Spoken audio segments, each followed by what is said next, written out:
रही है हमास और इजराइल के बीच चल रही जंग के बीच बड़ी खबर आपको बता दें। ब्रिटेन के प्रधानमंत्री ऋषि सुनक ने तुर्की के राष्ट्रपति रेसेप तैयब एर्दोगान से बात की है और फोन पर दोनों नेताओं के बीच हुई इस बातचीत के अंदर इजराइल और हमास के हालात, साथ ही इजराइल और हमास की जंग और गाजा के हालात के ऊपर चर्चा हुई। हिंसा रोकने के लिए साथ मिलकर काम करने पर भी सहमति बनी है और साथ ही इस बात पर भी रजामंदी हुई है कि हिंसा फैलाने की अनुमति नहीं दी जा सकती है।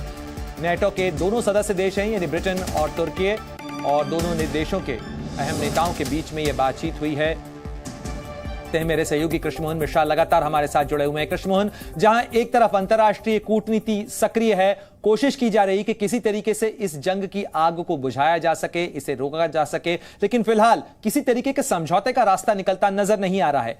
जिस तरीके से हम बात कर रहे हैं, दो घटनाओं की चर्चा आपने भी की थी, अमेरिकी राष्ट्रपति जो बाइडेन का तेल अवीव का दौरा और दूसरी मुलाकात जो बीजिंग में हो रही है आज, क्या कुछ अंतर्राष्ट्रीय कूटनीति करती हुई इस समय नजर आ रही है?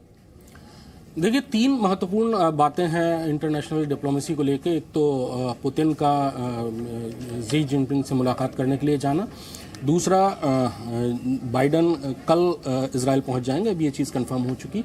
एंटनी ब्लिंकन 3-4 दिन की उन्होंने बड़ी ज़बरदस्त यात्रा की और उसके बाद वो वापस इजराइल पहुंचे। इसमें जो पुतिन का चीन जाना है, वो मेरा ख्याल ये है कि वो भविष्य की तैयारी ज़्यादा है, जंग को ख़त्म करने की बात कम है। क्योंकि अगर भविष्य में लड़ाई बढ़ती है, ईरान किसी भी तरह से इसमें आता है, जो कि ईरान बार बार कह रहा है। वैसे गौर करने की बात यह भी है कि सिर्फ ईरान ही है जो सक्रिय तौर पर यह कह रहा है कि वो इजराइल के साथ किसी किस्म के सैनिक टकराव में उलझना चाहता है। अगर ईरान लड़ाई में आता है तो अमेरिका उसके ऊपर ज़रूर कार्रवाई करेगा, और अगर अमेरिका कार्रवाई करेगा तो रूस ईरान के साथ ज़रूर आएगा, और रूस अपने साथ चीन को भी लाएगा। तो एक किस्म से ये कि नया मोर्चा तैयार करने की बात होगी अगर ये लड़ाई बढ़ती है तो।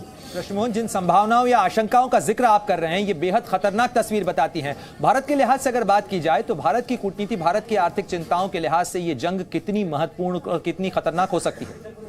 प्रणय, भारतीय कूटनीति की अगर सबसे बड़ी सफलता मानी जाए पिछले 1.5 साल में, वो ये थी कि रूस यूक्रेन युद्ध में भारत ने अपने आप को तटस्थ रखा, रूस की कभी निंदा नहीं की और अमेरिका के भी खिलाफ नहीं गया। लेकिन ये अगर जंग आगे बढ़ी तो इसमें भारत बहुत बुरी तरह फंसेगा, और भारत के आर्थिक हित, मुझे सबसे ज़्यादा आशंका इस चीज़ की है कि भारत के आर्थिक हित इसमें बहुत ज़्यादा नुकसान में रहेंगे। क्योंकि मध्य एशिया में अगर लड़ाई शुरू होती है, भारत का सारा व्यापार मध्य एशिया से जुड़ा हुआ है। अगर मध्य एशिया में लड़ाई शुरू होती, मिडिल ईस्ट में लड़ाई शुरू होती है और वो लड़ाई बढ़ती है तो इसका असर पूरे भारत पर पड़ेगा, हम सब पर पड़ेगा। जाहिर तौर पर ऊर्जा का बड़ा आयातक, ईंधन का बड़ा आयातक भारत है। शुक्रिया तमाम जानकारी के लिए कृष्णमोहन आपका, आप नजर बनाए रखें।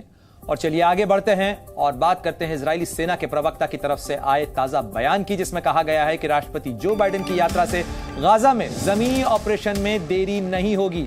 लेफ्टिनेंट कर्नल जोनाथन कॉर्निकस की तरफ से बड़ा बयान सामने आया है।